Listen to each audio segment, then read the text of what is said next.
की भी गलती हो सकती है। अगर फॉरेन में भी आप किसी पॉलिसी पे जाते हो नहीं पे, तो उसके साथ साथ आपको पुरानी जगह भी आपको एक वो मिलती है कि आप वहां भी वो काम कर सकते हो। मतलब अगर आप डिजिटलाइज कर रहे हो किसी चीज को, अगर जो नॉन डिजिटल सिस्टम है वो भी लागू रहना चाहिए। ठीक है, क्योंकि हर कोई अवेयर नहीं है।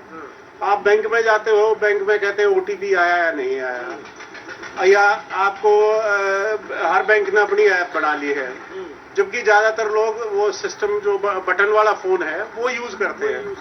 तो उसमें वो ऐप का क्या करेगा? सही बात है।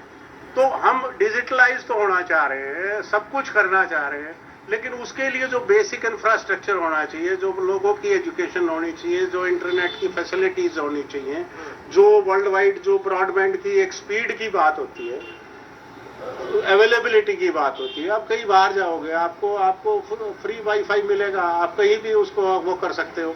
लेकिन हमारे यहाँ सब कुछ एट ए कॉस्ट है। अब एक गरीब आदमी है जिसको और कुछ काम नहीं, कभी तो उसका एक तो इंटरनेट फोन बांध दिया, 10,000 रुपए का फोन कम से कम लेगा, तभी वो डिजिटलाइज कोई काम कर पाएगा। दूसरी बात है, उसको आपको इंटरनेट हर महीने का खरीदना पड़ेगा। आपका जो उसका आपका चार्जेस है, जो आपके जो बेसिक जो 30 दिन का या जो भी है, वो सभी करीब 25% बढ़ चुके हैं। हाँ, टैरिफ बढ़ा है। टैरिफ बढ़ा है।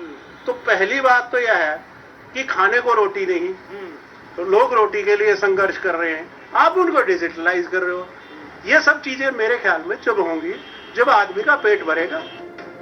हद तो तब हो गई जब दर्जनों बार कंप्लेन करने के बाद इनका नया पीपीपी कार्ड बना, तो उसमें 65 साल की उम्र में उनका एक बेटा भी पैदा हो गया, जबकि सुरेश की शादी ही नहीं हुई है। हरियाणा में लगभग हर परिवार का पीपीपी यानी परिवार पहचान पत्र बन चुका है, लेकिन ज्यादातर लोगों के कार्ड में इसी तरह की दिक्कत आ रही है। और ऐसे में हमने अपनी पड़ताल और भी आगे बढ़ाई, कई और लोगों से पूछताछ की, जिसके बाद हमें 25 साल की शेजल के पीपीपी कार्ड में गड़बड़ी का पता चला। और शेजल के पति ने बताया कि किस तरह पीपीपी कार्ड बनाने वालों की वजह से एक बेरोजगार को सरकारी कर्मचारी बना दिया गया, जिसकी वजह से उन्हें न तो शेजल और उनके पति को सरकारी लाभ मिल पा रहा है और न ही नौकरी मिल पा रही है। घर वाले नहीं है। हाँ। मैडम लगाई दिखा रखी है, टीचर है। अच्छा, मैडम को टीचर बना दिया? हाँ जी। अच्छा, मैडम टीचर है? नहीं है जी, घर आए कम में नहीं जी। अच्छा। अरे 2.5 लाख रुपये आमदनी दिखा रखी है जी। आमदनी 2.5 लाख? हाँ जी। घर मन्ना राशन कार्ड बनता। हाँ। और और के मैं सारा डीसी ऑफिस में भी जा लिए। हाँ। सारा जा लिए, कितने ठीक नहीं होती। दिखाने गए थे जी, 5,000 रुपये मांगे थे। हाँ। डीसी ऑफिस में मिला 5,000 रुपये दे दे, मैं ठीक करवा दूंगा तेरी ने। अच्छा। 5,000 रुपये मांगे थे डीसी ऑफिस में जी। नला मानिए तो जो वो नहीं टीचर लगा नहीं है, उसको मैं ठीक करवा दूंगा, 5,000 रुपये दे दे। हरियाणा में फैमिली कार्ड बनाने के लिए हरियाणा का मूल या फिर स्थायी निवासी होना जरूरी है। आवेदक की उम्र न्यूनतम 18 साल होनी चाहिए। आवेदक के पास उसके स्थायी या मूल पते का कोई प्रमाण पत्र होना जरूरी है। सरकार ने आवेदकों को 2 वर्गों में बांट रखा है, जिसमें एक स्थायी रूप से राज्य में रहने वाले आवेदक और दूसरे अस्थायी रूप से राज्य में रहने वाले आवेदक। स्थायी आवेदकों की 8 अंकों की आईडी बनती है, जबकि अस्थायी रूप से राज्य में रहने वालों की 9 अंकों की आईडी होती है। हरियाणा के पीपीपी स्कीम को लेकर हमने जहां भी पड़ताल की, हमें हर जगह पीपीपी कार्ड में एक ही समस्या नजर आई। किसी की उम्र ज्यादा कर दी गई, किसी बच्चे को पिता बना दिया गया, किसी बेरोजगार के कागज में सरकारी नौकरी दे दी गई। जब हमने इसको लेकर रोहतक की कुछ आंगनबाड़ी कर्मचारियों से बात की, तो उन्होंने हमें बताया कि वैसे तो उनकी सैलरी महज 6,000 रुपए, लेकिन पीपीपी कार्ड में उनकी सैलरी 3 लाख रुपए सालाना यानी 25,000 रुपए महीना दिखा दी गई है, जिस वजह से उन्हें किसी भी सरकारी स्कीम का फायदा नहीं मिल पा रहा है। फैमिली आईडी का नाम सुना है? हाँ, सुना है। कैसा रहा? नौकरी तो 5,000 की। हाँ। और उसमें भरा के 3 लाख है। अच्छा। ये क्यों करो यार, वो क्या गवर्नमेंट बन रही है? वो ठीक नहीं होती, हम तो धक्के खाए हैं सारे।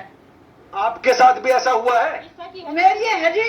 अच्छा, आप ही का है? आप ही का है, जो पद को 5,000 की नौकरी करे है, इसमें कच्ची है पूरी पारी बर्लन में। हाँ। खाना बनाने में। हाँ। तनख्वाह मेरी ठोक रखी 3 लाख। बताओ आप कितनी होगी?